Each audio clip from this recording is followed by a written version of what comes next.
Well, Pacer fans still riding high as we head into this weekend and Game 7 Sunday evening. Samantha Johnson is in studio with me tonight after talking to some of those Pacer fans today. They must have been really thrilled, huh? Oh my gosh, they're juiced, as they should be, right? They're talking about this series. They're talking about that game last night, and they are ready for Sunday night. So I figured where better to talk ball than the local barbershop. Take a look. XG Groom Room sits in the shadows of downtown Indianapolis, and it's less than a mile from Gainbridge Fieldhouse. Yeah, we've been here for roughly 5 years. And the barbers here aren't shy about their Pacers pride.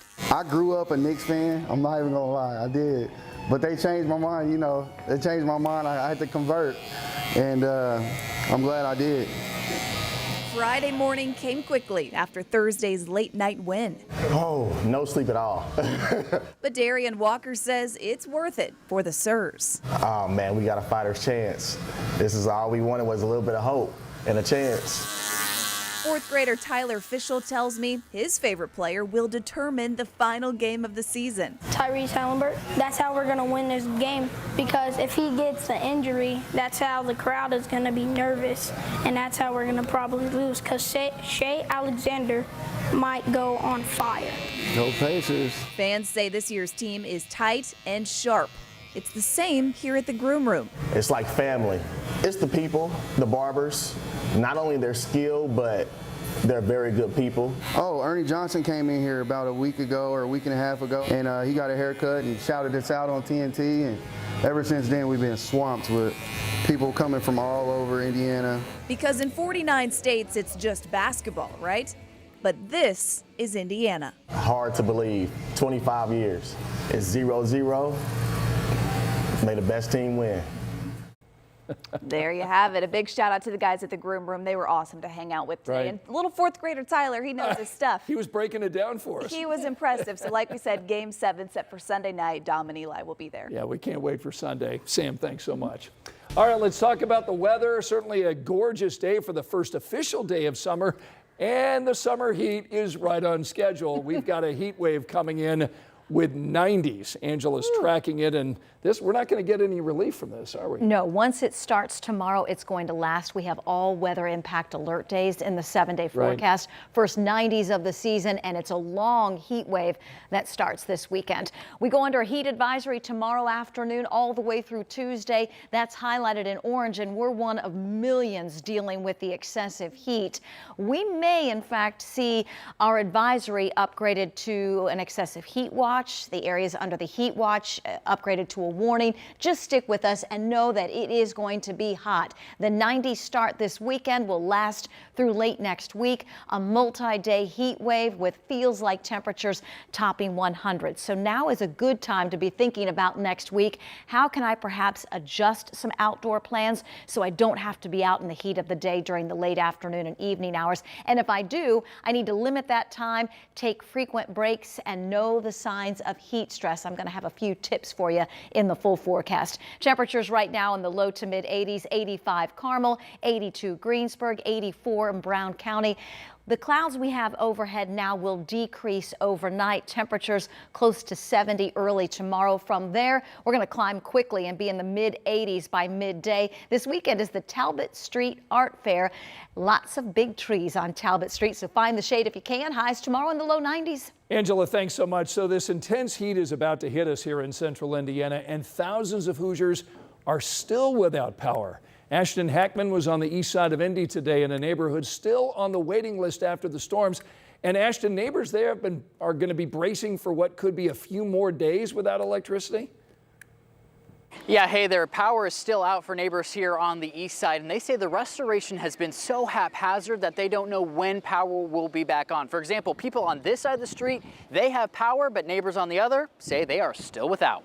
48 hours after Wednesday's storms, just over 8,000 people in Indianapolis are still without power. AES says extra crews from other states are in Indiana to help with restoration.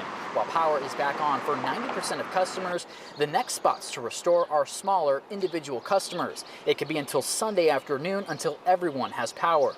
Neighbors on Indy's east side say they are doing what they can to get through the heat wave. One neighbor said she's not waiting around and bought a generator to keep her food from going bad.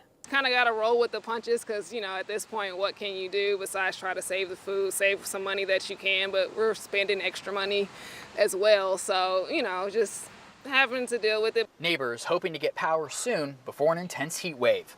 On Indy's east side, Ashton Hackman, 13 News. Now, I want to let you know that there are several places to beat the heat around our city this weekend. We've got a list of them right now on WTHR.com.